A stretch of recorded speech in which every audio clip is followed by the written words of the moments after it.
अल्हम्दुलिल्लाहि रब्बिल आलमीन थुम्मा अस्सलातु वस्सलामु अला सय्यिदिल अंबिया'i वल मुरसलीन अल्लज़ी सुम्मिया फिस समाई बि अहमद व फिल अर्दि बि अबिल क़ासिम मुहम्मद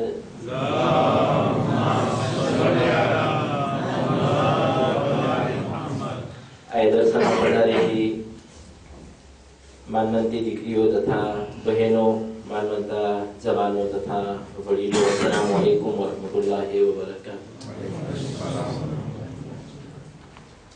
मैं रमजान नो मारा ख्याल थी आए 9 दर्श से या 8 दर्श parce que एक दर्श આપણે રૂપિયા કર્યું તો ને છેલ્લા 3 દર્શ આપણે ઇકોલોજી ઉપર વાત કરતા હતા ને એના ઉપર આપણે ઇસ્લામનો નજરિયો પેશ કરતા હતા। ઇન્શાઅલ્લાહ જો હજી તાકાત રહી તો આપણે જેટલું બની શકશે या જેટલો મોકો મળશે તો આપણે ઇકોલોજી અને એના ઉપર વાત કરશું। અને આ દર્શમાં આપણે દાખલ થઈ પહેલા મને એકાદા સવાલનો ખુલાસો કરવો હતો અને શેખ મુનીરના દર્શના સિલસિલામાં એક વાક્યો મારી સામે નજરમાં આવ્યો હતો। મને થઈ છે કે હું આપણે સાથે મળીને એને પાતાશે કરીએ। જ્યારે શેખ મુનીરે હમણાં અક્કલ વિશે વાત કરી કે એવો કયો મઝહબ હશે સિવાય અહેલે બેતને માનવાવાળા જે લોકો અક્કલનો તકાજો વધારે લે છે। હું બીજા કોઈ મઝહબને પ્રોવોકે નહીં કરું, હું ખાલી ये मुसलमान लोगों ने ऐलान करीश के जे लोग अहले बैत ने माने छे ये लोग रिजोने करे छे ने ये लोग देभाव पर उभेर हुई छे। बाकीना जे मुसलमान छे ये लोगोनी आ देभा जेवी वस्तु एक्सिस्ट નથી થતી, એટલે આમ છે ને એના ઉપર ચાલવાનું છે। આવી જાતના ડિસ્કશન મસ્જિદુલ હરામમાં હોય या મસ્જિદ નબવીમાં बहुत થતા હોય છે। એટલે જ્યારે મગરિબ નમાઝ પઢે છે મસ્જિદુલ હરામમાં તો એ લોકો ઈશાની નમાઝ જરાક ખમીને પડે છે। જો જે લોકો જેના બારામાં શેખ મુનીર દર્શ આપે છે એ લોકોના પોઈન્ટ નેગેટિવ છે, સહી છે, પણ અમુક પોઈન્ટ પોઝિટિવ છે, શાયદ પોતે એના બારામાં ખુલાસો કરશે। જેમાં એ લોકો શિયા લોકોને बिदअतથી તાકસે કરે છે या કહે છે કે આ શિયા લોકો નોર્મલ નથી। તમને ખબર છે એમાંથી એક કારણ શું છે? એ લોકો કહે છે કે આ શિયા લોકો કેવા મુસલમાન છે, જ્યારે અઝાન આવતી હોય या અવ્વલ વખત નમાઝનો હોય ત્યારે આ લોકો બીજી બધી ચીજમાં કોન્સન્ટ્રેટ કર્યા હોય છે। લોકો નમાઝમાં દાદ નથી દેતા, હાલાકી ઇસ્લામનો પહેલો ભાગ નમાઝ। અને એ લોકો તમે એક્ઝામ્પલ જો કોન્ક્રીટ તમે સઉદીયામાં હોય, ઉમરામાં હોય કે હજમાં હોય, જે લોકો મસ્જિદુલ હરામમાં છે ત્યાં તો નમાઝનો ટાઈમ છે ને પડે, પણ જે લોકો મસ્જિદુલ હરામથી દૂર છે તે છેટા છે, દુકાન ખુલ્લી છે, એ ટાઈમમાં જો ગ્રાહક આવ્યો या 5 કલાક પહેલા ને કહે કે મને આ ખરીદ તને કહેશે તું બહાર નીકળ જરાક વાર માટે, કાં દુકાન ખુલ્લી મૂકીને એ બહાર નીકળી જશે, કાં રીધો તાણી નાખશે પોતે કે નમાઝનો ટાઈમ છે, હમણાં વેપારનો ટાઈમ નથી, મને વેચવું નથી, તને લેવાનું, तू ये निकल हमारा नमाज पढ़ ने इस टाइम पैरेलल में तमे ईरान ની અંદર હોય, ઇરાક ની અંદર હોય, સિરી ની અંદર હોય, જ્યાં પણ હોય આ હરમ ના સામે નાખેલી દુકાન છે, લોકો કિતાબો વેચતા હોય, મોટ તસ્બીહ અંતર કંઈ પણ હોય, અહીંયા અઝાન દેવાતી હોય, અહીંયા બાકીના જવાર લોકો આરામથી આશા કરતા હોય, લેતા હોય, આ લોકો વેચતા હોય નોર્મલ રીતના। એટલે આ બધા જે જેસ્ટ છે ને આ બધા બહારી લોકોને આંતરીને કરે છે કેવા માટે કે આ શિયા લોકો નોર્મલ નથી। એ લોકો એ બી કહે છે કે આ લોકો મુસલમાન નથી, આ લોકોને નમાઝની જ નથી પડી, આ કઈ જાતના મુસલમાન છે? એ લોકો બીજી ચીજને ઇમ્પોર્ટન્સ દે છે આ વસ્તુ ઉપર। એટલે આ તો ખાલી આંતરપારંથેસિસ એક ઇશારો હતો, પણ શેખ મુનીર વધારે જ્ઞાન ક્લાસે છે એ તમને આના બારામાં વધારે ખુલાસાઓ કરશે। જ્યાં દેવાની વાત આવી તો મગરિબ નમાઝ જ્યારે પડાઈ જાય બૈતુલ હરામની અંદર या મસ્જિદ નબવીમાં તો એ લોકો અમુક મિનિટ અમુક ટાઈમ વાયસનો રાખે છે। એટલે એ લોકોનો મુફતી જે હોય એ વાયસ કરી બધા સાંભળે। આ મસ્જિદ નબવીમાં બનાવ બન્યો છે। શેખ મુહસિન કાનાનીએ થોડાક વખત મોર આ એ વાક્યો પબ્લિકમાં પડ્યો હતો, જે મને બરાબર આંકરે થઈ ગયો છે કે આ હમણાંની વાત છે, થોડા વખત પહેલા મગરિબની નમાઝ પછી ઈશાનો વખત આવી પહેલા લોકો દર્શ દેતા હતા। હવે મસ્જિદમાં નોખા નોખા સાલ કરી નાખ્યા છે, ત્યાં પીઠે બધા માણસો ભેગા થયા હોય ને એક મોલીમ વાયસ કરે છે, આપણે આ વાયસ થઈ છે। વાયસમાં એ બધા મુસલમાન જે લોકો બેઠા તેને કીધું કે આ અમુક લોકો એટલે આપણે શિયા અજબ છે, એ લોકો મરેલાને સલામ કરે અને એ લોકોનું માન્યતા છે કે જે માણસ મરી ગયો એ જીવતો છે, એની સાંભળે છે પોતે કે હાલાકે મરી ગયા હોય એ એક્સિસ્ટ નથી થતા, એ લોકો સાથે વાત ના થાય, સલામ ના થાય. પછી પોતે કે હું તમને કહું, આ શિયા લોકો એમ કે છે કે આ રસૂલ ખુદાજી છે એની વફાત થઈ ગઈ. આ મસ્જિદ નબવીમાં છે, એ કે છે કે રસૂલ ખુદાની વફાત થઈ ગઈ એટલે આપણા માટે રસૂલ ખુદાની જિંદગી ખતમ થઈ ગઈ. હવે તમે એને સલામ કરો યા ના કરો, એટલે કહેવાનો મતલબ એ તો તમે ઝિયારત કરો યા ના કરો કાંઈ ફેર નહીં પડે. ની કે જો રસૂલ ખુદા સલામ સાંભળતા હોય તો કેમ મને જવાબ નથી દેતા? ને એની મિંબર ઉપરથી પોતે કહે છે અસ્સલામ અલૈકા યા રસૂલલ્લાહ, યા રસૂલલ્લાહ તમારું પર સલામ થઈ. તો જરીમાંથી કંઈ જવાબ ના આવ્યો તો પોતાની વાતને કોન્ફ્લિક્ટ મેં કરી. પોતે કીધું તમે સાંભળ્યું, મેં સલામ કરી અને માંથી જવાબ ના આવ્યો. જે લોકો નથી દેખાતા એટલે અટાણે મારી સામે આંખ સામે નથી, આ જે લોકો ગાયબ થઈ ગયા આ તું જાણે. હવે આપણો લોકો સાથે રિલેશન હંમેશનું તૂટી ગયું. એવી રીતના પોતાએ કોન્વિક્શનથી પબ્લિક સામે બોલ્યું, બધાય મુસલમાન સાંભળે. એ ભૂલ શું કરી ગયો કે આજ દરમિયાન એક શિયા બેઠો હતો પોતોમાં હાલીને આરામથી, તો એનાથી રહેવાનું ના. તો આટલામાંથી કોઈ દેવાને કોઈ ક્વેશ્ચન ના કર્યો, કોઈ ડિસ્કશન ના કર્યો, કાંઈ નહીં. આ શિયા તો એની આદત હતી પૂછપૂછ કરવાની. તો પોતે બેઠો બેઠો હાથ ઊંચો કર્યો, પોતાએ કીધું શેખ હું તને એક સવાલ કરી શકું? તું તાર વાત ઉપર કોન્વેન્ક્યુ છો કે જે નથી સાંભળતું યા જે જવાબ નથી દેતું, જે આંખ સામે નથી એ એક્ઝિસ્ટ નથી, એટલે એના સાથે વાત કરવી ના જોઈ? એટલે કીધું હા. તો પોતે કે હમણાં તે રસૂલુલ્લાહને સલામ કરી એમાંથી જવાબ ના આવ્યો તો તું કહેશ કે રસૂલ ખુદા નથી સાંભળતા? કે હા.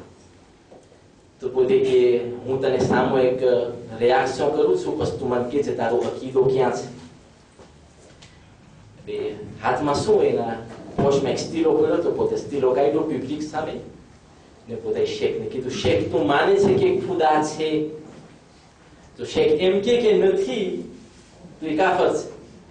તો શેખે કીધું હા હું માનું છું ખુદા છે. ને હમણાં હું એને બોલાવું ને એ મને જવાબ ના દે તો એ એક્ઝિસ્ટ નથી? તો શેખ મૂંગો થઈ ગયો. તો પોતે કીધું એમ નહીં, જેમ તે રસૂલ ખુદાને સલામ કરીને માંથી જવાબ ના આવ્યો ને તે કીધું કે નથી એક્ઝિસ્ટ, હું તને ખુદાની દલીલ દેખાડું. પોતા સ્ટીલો કાઢીને પોતાએ કીધું અય ખુદા, તો સ્ટીલો મારા હાથમાંથી ઉપાડી પબ્લિકમાં. ઈ શેખને પોતાએ પ્રોવોક કર્યો ને કીધું ખુદા જો તું હોય, તું સાચે હોય તો સ્ટીલો લઈ લે આ શેખની માન્યતા પ્રમાણે. તો સ્ટીલો તેના હાથમાં જ હતો, કોઈ ના ઉપાડ્યો આવીને. તો પોતાએ કીધું શેખ મેં ખુદાને બોલાવ્યો સ્ટીલો ઉપાડવા માટે અને ના ઉપાડ્યો, તો તું એકમાંથી બે વાતને, બે માંથી એક વાતને માન. કાં ખુદા છે ને તારી માન્યતા બરાબર નથી, આ ખુદા નથી પાછું કે સ્ટીલો નથી ઉપડતો મારા હાથમાં. શેખ શું બોલે? પણ તમે કહેવા માટે કે જે શેખ મુનીરે હમણાં વાત કરી ને કે આ શિયા જે ફિરકો છે જે એટલે લોજિકની સાથે શરીયતને ચલાવે છે યા પોતાના સવાલ નાખે છે, એની જગાએ સહી છે. બીજા બધા એ છે જેને મુફ્તી આ શેખ લોકો જે કહે એ કીધું અને જે કીધું એ સહી છે, એનાથી વધારે કાંઈ નથી. એટલે આ લોકો એકદમ ના સેન્ટ્રે થઈ ગયા છે એ લોકોના વિચારની અંદર. આ આંતરપારાંતેજ આ દર્શનના સિલસિલામાં એક ઈશારો હતો. થોડાક દિવસ પહેલા આપણે એક દર્શનમાં વાત કરી હતી, મેં તમારી સામે કોઈ ઇસરાઈલનો એ વાક્યો બયાન કર્યો હતો કે જે લોકો એના માવતરની રેસપે રાખે છે તો ખુદા એની જિંદગીમાં બરકત દે છે. અને પછી મેં સૂર્ય બકરાની તફસીર કરી હતી કે જ્યારે એક મેળત્ર થયું હતું બની ઇસરાઈલની અંદરની મેળત્રને એલિસિદે કરવા માટે, જ્યારે એ લોકો નબી મૂસા પાસે આવે છે ને ગાયનો મામલો ઊભો થાય છે વગેરે. તફસીરના સિલસિલામાં મેં ઈશારો કર્યો હતો કે 8મેમાં કહે છે કે આ છોકરામાં બે ખૂબી હતી. એક એના માવતરનું રેસ્પે પોતાએ કર્યું હતું તો ખુદાએ બીજી રીતના એને જિંદગીમાં બરકત દીધી હતી, આ એક કારણ હતું. અને બીજું કારણ એ હતું કે આ છોકરો અવારનવાર એના મનમાં મોહમ્મદ અને આલે મોહમ્મદ ઉપર સલવાત પડતો હતો.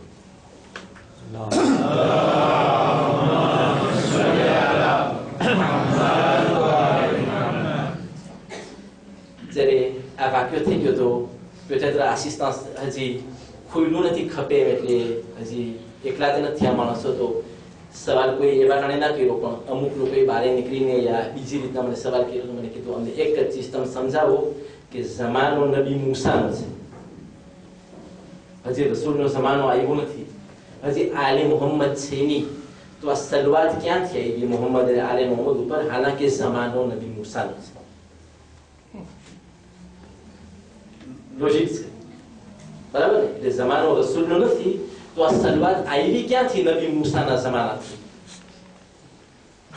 ત્યારે ક્વેશ્ચન આવ્યો તો je m'y attendais એટલે જ્યારે મેં આ તફસીર વાંચી તો હું એના ઉપર જ ફ્લાશી થયો તો ત્યાં આમાં કંઈ ભૂલ નહીં હોય તો મેં અમુક કોલેગને કોન્સલ્ટે કર્યા હતા ને એ લોકો મને તફસીર તરફ લઈ ગયા મને કીધું ના એમ નથી એટલે જે તારી ક્વેશ્ચન જે છે એ બરાબર છે જગા ઉપર સહી છે પણ એના પછવાડે અર્થ છે કે છે જો જ્યારે ખુદાએ નબી આદમને પેદા કર્યા તો નબી આદમની નબુવત પહેલા એના પાસેથી ખુદાએ મિસાક લીધો હતો એટલે એક પાક્ત લીધો હતો કુરાન એ આયત કહે છે કે જ્યારે નબી આદમનું પુતળું તૈયાર થઈ ગયું ને ખુદાએ રૂહ ફૂંકી એનામાં તો મલાઈકાની સામે ડિફરન્સ ઇન્સાનના કોન્શિયન્સનો એની હોશિયારીનો કરવા માટે ખુદાએ કુરાનમાં કહે છે કે ખુદાએ આદમને અમુક અસ્મા એટલે અમુક નામનું ઇલમ દીધું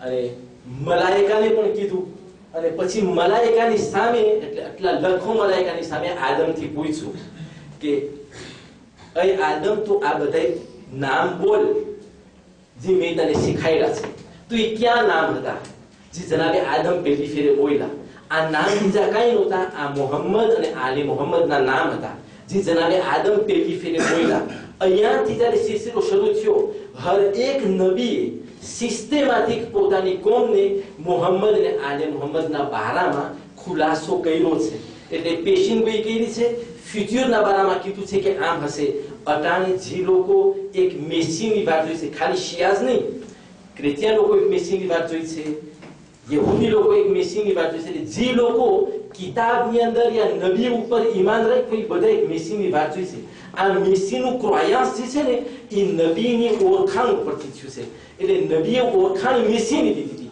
કે મોહમ્મદ અને આલે મોહમ્મદ એટલે મોહમ્મદને આલમાંથી આ બધા ઇમામો છે અને છેલ્લા ઇમામ મહેદી સાહેબ જમાના છે જે આપણો અકીદો છે અમુક કોમ લોકો મેસીને માને છે peut-être રસૂલ ખુદાની આલમાંથી નહીં પણ એ લોકોને દેશાનાસમાંથી માને છે કે નબી મૂસાની નસલમાંથી કોઈ હશે યા નબી ઈસાની નસલમાંથી કોઈ હશે પણ હર એક નબીએ સિસ્ટેમેટિકમાં પોતાની કોમને મોહમ્મદ અને આલે મોહમ્મદનું ઇલ્મ આપ્યું છે તે બારામાં કીધું છે અને જે લોકોએ નબીને કરાર કર્યું એ લોકો મોહમ્મદ અને આલે મોહમ્મદ ઉપર સલવાત પડી છે આ ખાલી નબી મૂસાના જમાનામાં ના એ પહેલાના જમાનામાં એમ જ હતું એવી રીતના તો નબી યુસુફ અને જનાબે ઝુલેખાનો વાક્યો મળે છે જ્યારે ખુદા બેનો મેળાપ કરે છે અમુક વર્ષ પછી તો જનાબે યુસુફ બીબી ઝુલેખાને કહે છે કે જો તું મને જોઈને આટલી બધી તો આશિકા થઈ ગઈ હોય મને જોઈને તો જો તું આખરી જમાનામાં આવવાના નબીને જો જેનું નામ મોહમ્મદ છે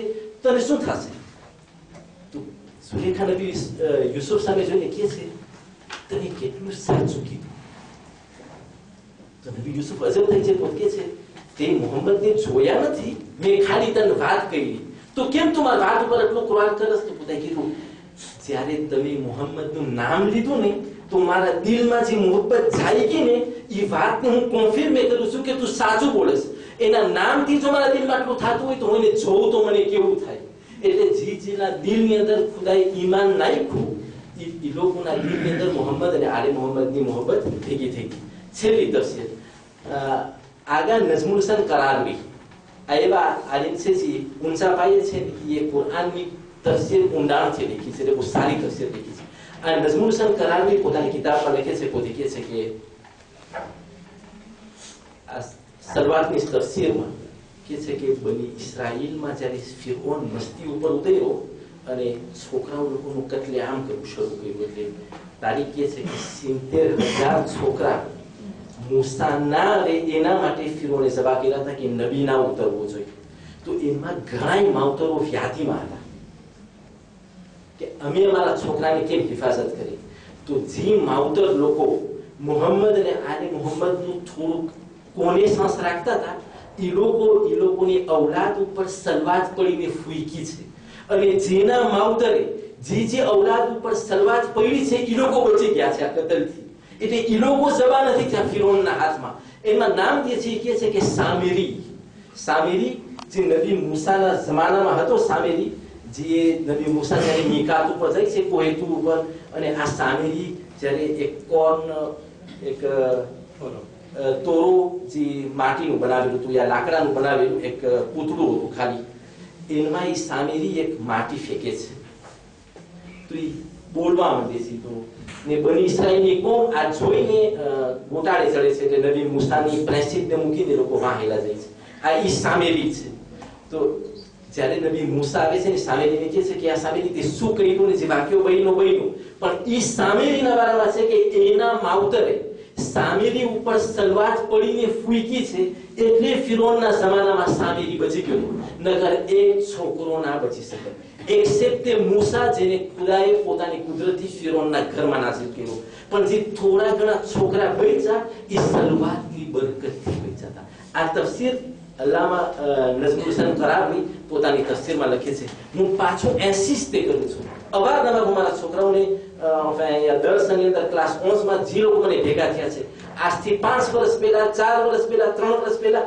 છેલ્લા વર્ષ સુધી હું દર 2 કુર ઉપર હંમેશા સલવાતથી ભલામણ કરું હંમેશા કે તમારાથી કાંઈ ના બને તમે જોશથી સલવાત પડો નથી બની શકતું આસ્તે પડો જ્યારે હાલતા ચાલતા તમને કુરમાં જાઓ તમે ડિફિકલ્ટી આવે તમે બહાર નીકળો ઘરમાંથી બહાર નીકળો માવતર સામે જાઓ મનમાં સલવાત પડો આની બરકત ઈની માશી ના પડે જે લોકો સુશેષથી કરે છે સલવાતને મને નથી ખબર એ લોકો કેટલી ઇમ્પોર્ટન્સ આતાશે કરે છે સલવાતથી પણ હું શ્રેષ્ઠને પાછું પ્રોવોકે કરીને કહું છું જ્યાં તમે હોય જે પણ દુનિયામાં હોય આ સલવાત જ એક વસ્તુ છે જે હંમેશા તમને સાથ દેશે કોઈ પણ સિચ્યુએશનની અંદર જેટલો ડિફિકલ્ટ સિચ્યુએશન હોય તમને યાદ છે રસૂલે ખુદા એક ફેરે બેઠા હતા એના સહાબી સાથે રસૂલે ખુદા ફ્યુચર ઉપર વાત કરે છે બોલતી છે હું એવો જમાનો જોઉં છું એવો કઠણ જમાનો છે મુસલમાનને ક્યાંય અમાન નહીં હોય એટલે ડગલે મુસલમાન ઉપર મુસીબત આવશે એક ઠેકાણેથી બીમારી નીકળી આવશે એક ઠેકાણેથી જાલિમ બાદશાહ લોકો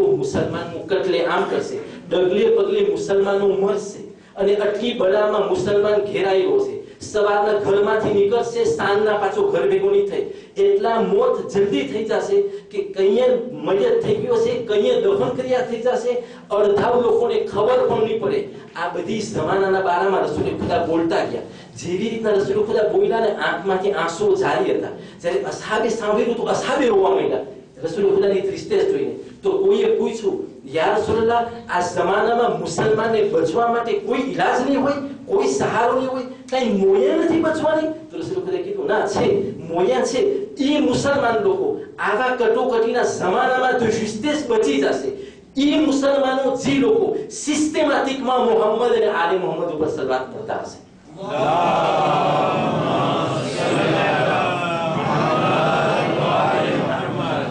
આ એકોલોજીના દર્શ પેલા puisque આ ખુલાસો સવાલ થયો હતો ને ફ્રાન્સથી અમુક દોસ્તાર લોકોએ પૂછ્યું તો અમુક પ્રોવેન્સમાંથી જે લોકોએ દર્શ યુટ્યુબમાં સાંભળ્યું હતું એ લોકોએ કીધું કે અમને આ રસૂલ ઉપરની સલવાત મગજમાં નથી આવતી નબી મૂસાના જમાનામાં તો એ સવાલનો જવાબ અલ્લામા નઝમુલ હુસૈન કરાવી પોતાની તફસીરમાં આ રીતના બયાન કરે છે આપણું દર્શ એકોલોજીના બારામાં આપણે શરૂઆત કરી હતી અને આપણી પ્રેક્ટિસ છે કે આ એકોલોજી જે છે એ ખાલી સાયન્ટિફિક રૂ એટલે સાયન્સની નજરથી જ ખાલી જોવાની વાત નથી એટલે pas seulement ça એનાથી વધીને છે કે ખુદાએ જે વસ્તુ એટલે ખુદાએ જે સારી ચીજ આ નેમત આ કાયનાત જે છે આ એન્વાયરમેન્ટ જે ઇન્સાનની ખિદમત માટે રહેલું છે જે પ્રમાણે ખુદા સૂરે બકરામાં કહે છે બકરા chapitre 2 બીજો સૂરો અને આયત નંબર 29 ખુદા કુરાનમાં કહે છે કે વલ્લઝી ખલક લકુમ મા ફિલ અર્દિ જમિયા આ ખુદા ઈ છે જે આ જમીનમાં એટલે આ પ્લેનેટની અંદર જેમાં આપણે જીવીએ છીએ જેટલું ખલક એટલે જેટલું પેદા કર્યું છે એ તમારા વાસ્તે છે ઇન્સાન વાસ્તે અને ઇન્સાન મેં તને મારા માટે પેદા કર્યું છે તો આનો ensemble આપણે જરાક વિચાર કરીએ કે શું છે આ બધી વસ્તુ આ કઈ પ્લેનેટ ખુદાએ આપણા સામે રાખી છે puisque એની પહેલા મેં તમને écosystème ઉપર ને biodiversité ઉપર ને biosphère ઉપર થોડા ઘણા એક્ઝામ્પલ દીધા હતા. je sais pas જો અમુકને બારામાં યાદ હોય. à partir du moment où તમને principe ખબર પડી આવે તો c'est bien. આપણે એમ જ કીધું હતું કે écosystème શું છે? c'est l'ensemble d'une communauté. એટલે એ બધી વસ્તુ vivant en synchro, એટલે એકબીજાના dépendance થી જીવી શકે. એક જ ક્લિમામાં યા એક જ એટમોસ્ફિયરમાં એને આપણે કહી શકીએ c'est l'écosystème. અને આ écosystèmeથી ઇન્સાન premier responsable છે. એટલે એ સંકળાયેલું છે બધાને.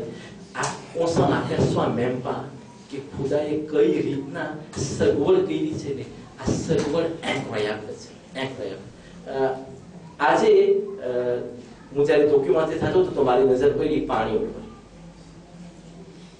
કેટલું ફાસિલ છે. હું આવ્યો, રોબીને ખોલ્યું, મને ખપતું હતું એટલું પાણી મેં વાપર્યું ને નહોતું ખપતું તો એ વાપર્યું. અમુક જાતું હતું મને અહેસાસ નહોતો. શું કામ? parce que આ પાણીની કિંમત એની કદર મારા પાસે નથી. ou bien je l'ai eu trop facilement, ou il est tellement familier. હું પોતે પાણી સાથે એટલો ફેમિલિયર થઈ ગયો છું કે મને અહેસાસ નથી કે આની કિંમત કેટલી છે. પણ allons parler un peu de statistique. તમારા હિસાબથી માદાગાસ્કર અને અમુક pays આફ્રિકની અંદર એક માણસ કેટલું પાણી કોન્સોમે કરતો છે par jour en moyenne?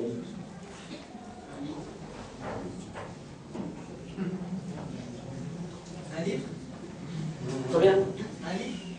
Non, un peu plus.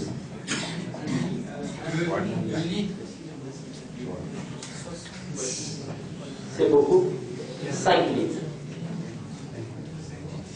એક માદાગાસ્કરનો યા અમુક pays આફ્રિકનનો રહેવાસી en moyenne, એટલે એમાં પીવાનું આવી ગયું, નાવાનું આવી ગયું, ઠામ ધોવાનું આવી ગયું, mais c'est rien. તમને કહેવા માટે que 5 litres c'est vite fait. Je ne parle pas de chasse d'eau, je ne parle pas de lave-vaisselle, ni de lave-linge. À બધું અલગ.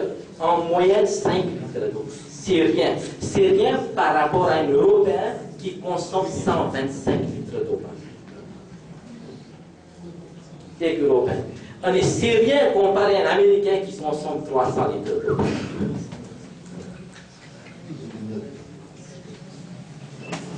Allez, à Amérique, à moyenne, mais le grand consommateur est l'habitant de Las Vegas qui consomme 1000 litres d'eau par jour.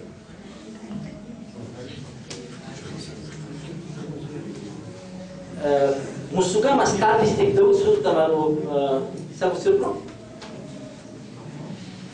C'est la réalité. Et le chiffre ne surprend pas. Ce qui surprend a différence. À ma différence. Bon, maintenant la question se pose. Est-ce que quand અમુક ઠેકાણે પાણી ઓછું છે ને અમુક ઠેકાણે વધારે છે ou પાણી ઓછું થઈ ગયું છે જોવું? કુદરત કુરાનમાં ખુદા કહે છે કે હું ઈ છું જે પાણીને આસમાનના જરીએ મેં એક મેઝ્યુર સાથે તમારા ઉપર વહાવ્યું છે. એટલે એક મેઝ્યુરથી મેં તમારા ઉપર પાણી વહાવ્યું છે, એટલે વરસાવ્યું છે. આ ખુદા revendiquer કરે છે. 4 milliards 400 millions d'années આ દુનિયાની એક્ઝિસ્ટન્સ કોમ્પે છે. એટલે એ લોકો જે રીતના મેઝ્યુર કરે છે કે ખુદાએ દુનિયાને ખલક કરી અને કેટલો વખત થયો હોય. આ સાયન્સની નજર છે. Ils peuvent se tromper, c'est peut-être rien de concret. પણ જે chiffre આપણા સામે આવે છે, chiffre de la science, એ લોકો કહે છે કે 4 milliards 400 millions d'années la Terre a été créée. અને જ્યારથી ઈ તેરને ખુદાએ ક્રિએટ કરી, il y a 4 milliards 400 millions d'années, હમણાં સુધી એમ નથી કે પાણી ઓછું થઈ ગયું છે. parce que depuis હમણાં સુધી પાણીનો ધોધ એ લોકો કરે છે 1 milliard 400 millions de kilomètres cubes. આ દુનિયામાં પાણી છે તો કેમ આપણે એમ કહે છે કે આ પાણીની તંગી આવી જશે? Exactement. Problème c'est que 1 milliard 400 millions de kilomètres cubes પાણીમાંથી 2,8% જ પાણી ઓછું છે. બાકીનું બધું પાણી ખારું છે, એટલે plein de sel et d'autres composants. જે comestible નથી, એટલે આપણે પી નથી શકતા. અને આ 2,8% જે comestible છે ને એ ઇન્સાન પોતાના માટે વાપરી શકે છે. એટલે 3% એ પોલાના થયા અને પછી science કહે છે કે એટલી દુનિયા વ્યાધિમાં પડી ગઈ છે parce que jusqu'à 1800 આટલા વર્ષોમાં on a comptabilisé que 1 milliard de personnes sur cette terre. En 120 ans, de 1, on est passé à 2 milliards. En petit, 1920 થી લઈને 2012 સુધી, on vient d'atteindre le sommet de 7 milliards. Donc il y a autant de consommateurs. એટલે પીવાવાળા, વાપરવાવાળા એ બધા એટલા થઈ ગયા. અને એ મૂકી દો, એનર્જીના નિભાવમાં તમે જુઓ કે પ્રેહિસ્ટોરિક ઇન્સાનના મુકાબલામાં એટલે કમ્પારિઝનમાં 98નો માણસ 70 fois plus d'énergie consommée કરે છે pour survivre. એટલે એટલું શોભાજ ખપે છે, એટલી ગરમી ખપે છે, હવે એટલું પાણી ખપે છે 70 ગણા વધારે આગલા માણસ કરતા. પાણીનો દોષ એ જ રહ્યો 2,8%. અને એમાં જો કોઈ માણસ પાણીને પોલ્યુએ કરી નાખે તો ક્યાં વાત ગઈ? આ વરસાદ જ્યારે વરસે છે, enfin c'est tout un cycle, હું તમને કેટલા détails દઉં, પણ juste généralement information તરીકે કે જેટલો પોલ્યુશન, enfin જેટલું કાર્બન જમીનમાંથી એક્સપ્લોઇટ થાય છે, જેટલું શાર્બોન એક્સપ્લોઇટ થાય છે, જેટલા મિનરલ એક્સપ્લોઇટ થાય છે, જેટલું પેટ્રોલ એક્સપ્લોઇટ થાય છે, આ બધા હ્યુમિસ જમીનની અંદર જે હ્યુમિસ છે એને બારે છે અને આ કાર્બન બધું જમીનમાં રહેવાની બદલીમાં વધારે પડતું બહાર નીકળે છે. આ આપણા એટમોસ્ફિયરને પોલ્યુટ કરે છે. આ પોલ્યુશન ઉપર ઇન્સાન જેમ ઇન્ડસ્ટ્રીયલાઇઝ થતો ગયો એમ પોતે પ્લાસ્ટિક બનાવ્યું. ના પ્લાસ્ટિક જે છે ને c'est biodégradable mais biodégradable là. એટલું મોડું એ ફોન્દ્ર થાય. હું તમે je sais pas comment vous expliquer. હું જો હમણાં એક મુશવારનું પાપિયે રસ્તા ઉપર ફેંકી દઉં, એક મુશવારનું, એને 10 વર્ષ લાગશે ફોન્દ્ર થતા. એ નાચ્યુરમાં ફોન્દ્ર થઈ જાય, il faudra 10 ans. 1 gramme pesticide, એક પેસ્ટિસાઇડ દવા વાપરે છે આપણે એગ્રીકલ્ચરમાં અને બીજી વસ્તુમાં. 1 ગ્રામ પેસ્ટિસાઇડ જો તમે પાણીમાં નાખો તો 10,000 લીટરની 10 ટન પાણીની પોલ્યુએ કરી નાખી. 1 ગ્રામ પેસ્ટિસાઇડ.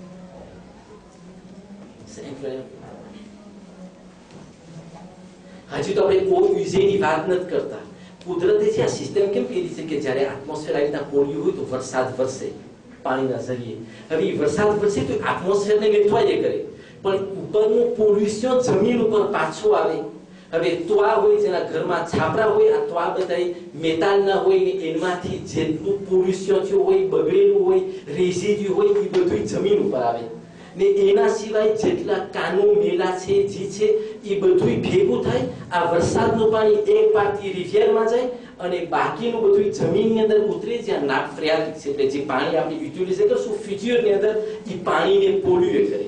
હવે આ પોલ્યુશનના લીધે પાણી પોતે પોતાની નેતવાઈ નથી કરી શકતું. હાલાકે કુદરતની એક સિસ્ટમ છે. આ પાણી જે છે ને, પાણી પોતે પાણીમાં ખુદાએ ખૂબીને કહે છે કે પાણી પોતે નેતવાય થાય, એટલી પોલ્યુશનને સાફ કરે. કેવી રીતના સાફ કરે? એમાં અમુક બેક્ટેરિયા છે અને અમુક એવા મિનરલ્સ છે, જે શોમ્પિન્યો છે, જે પાણીના પોલ્યુશનને સાફ કરીને એને સેલમાં બદલાવે. આ સેલ પ્લાન્ટોમાં ને પ્લાન્ટમાં જાય, પાણીમાં જશે. એને મચ્છી ખાય, નાની મચ્છી. એ નાની મચ્છીને મોટી મચ્છી ખાય અને મોટી મચ્છીને ઇન્સાન ખાય. આવી રીતના એ પોલ્યુશન આખી પસાર થતો મારી આસિયાતમાં આવે. મચ્છી આ લાવા છે ઓમેગા 3, બરાબર? એટલે એમાં જેટલું જીવન છે એટલું કેનમાં હશે. પણ અટાણે ડાક્ટર કહે છે કે અમુક રિફિયર અમુક એતામાં મચ્છી પકડવાની મનાઈ છે, સ્પેશિયલમાં કાર અમુક ઠેકાણે. પાછું એનું પોલ્યુશન એટલો વધારે છે, મચ્છીને નથી નડતો, પણ જ્યારે ઇન્સાન ખાય છે તો એ મચ્છી જીવન લઈ આવવાની બદલીમાં કેન્સર લઈ આવે છે શરીર. આ તો juste ઇન્ફોર્મેશન હતા. આપણે પાણી ઉપર આવશું. હું એટલા ઇન્ફોર્મેશન તમારા સામે રાખીશ ને આપણે ઇસ્લામની રૂએ એને સાથે દેબાત કરશું. આપણે એક વસ્તુ તરફ હું તમને આબૂદ કરાવીશ. હાદા વસલ્લાહુ અલા મુહમ્મદ.